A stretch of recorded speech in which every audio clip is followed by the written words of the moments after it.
मथुरा का इतिहास। मथुरा उत्तर प्रदेश प्रांत का एक जिला है।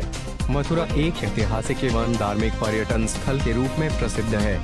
लंबे समय से मथुरा प्राचीन भारतीय संस्कृति एवं सभ्यता का केंद्र रहा है।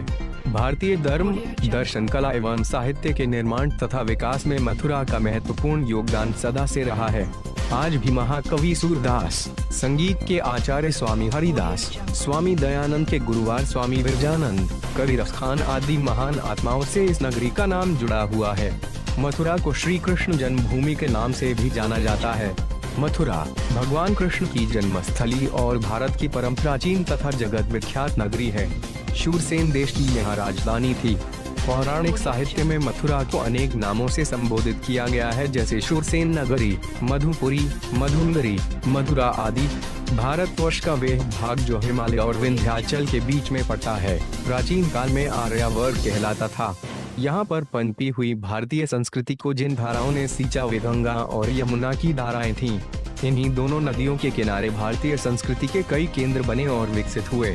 वाराणसी, प्रयाग, कौशाम्बी, हस्तिनापुर, कनौज आदि कितने ही ऐसे स्थान हैं, परंतु यह तालिका तब तक पूर्ण नहीं हो सकती जब तक इसमें मथुरा का समावेश न किया जाए।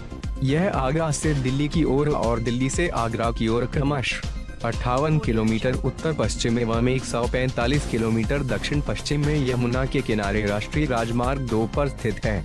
वाल्मीकि रामायण में मथुरा को मधुपुर या मधुदानव का नगर कहा गया है तथा यहाँ लवणासुर की राजधानी बताई गई है। इस नगरी को इस प्रसंग में मधुदातिव द्वारा बसाई बताया गया है।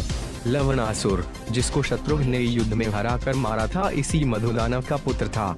इससे मधुपुरी या मथुरा का रामायण काल में बसाया जाना सूचित होता है। रामायण में इस नगरी की समृद्धि का वर्णन है। इस नगरी को लवणासुर ने भी सजाया संवारा था। दानव, दैत्य, राक्षस आदि जैसे संबोधन विभिन्न काल में अनेक अर्थों में प्रयुक्त हुए हैं। कभी जाति या कबीले के लिए, कभी आर्य अनार्य संदर्भ में, तो कभी दुष्ट प्रकृति के व्यक्तियों के लिए।